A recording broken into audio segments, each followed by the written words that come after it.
I pressed on and I got the rest of it assembled. It took a total of 3 days to get this thing put together. And of course, that's not steady.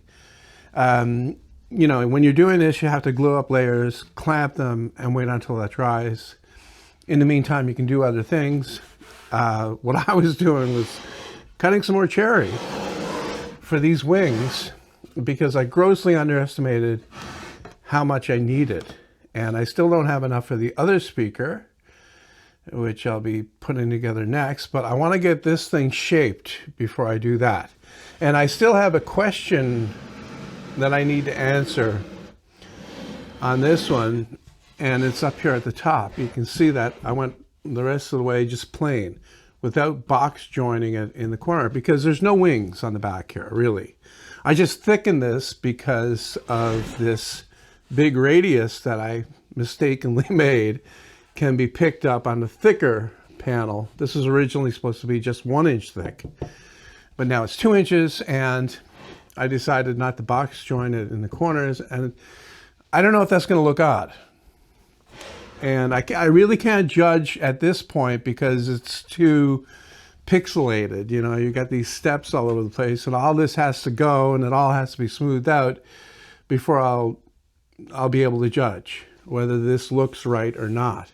I also need to cut the hole for the tweeter to get a better idea as well, and cut out the other hole. So the mid-range is around here, the tweeter is up here.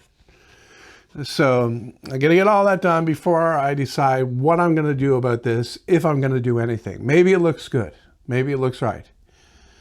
Otherwise, if I don't like it, I can always cut out, like it would be right here, and put a block in so that the end grain shows, and, you know, do the rest like that. A lot of sanding coming up.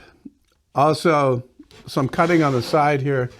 You can see that the wings, these ones are long, these ones are medium, and then they step back because the way this wing dies into the front baffle is on a curve.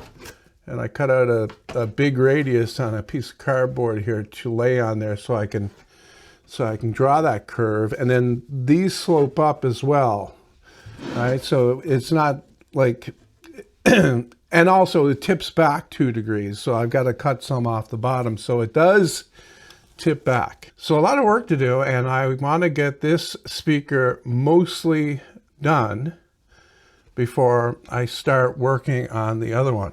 And what I mean mostly done is to the point where all the sanding is done, all the smoothing is done. I decide whether I'm going to change this up here. I won't be having the drivers in, but I'll have all of the holes ready for them.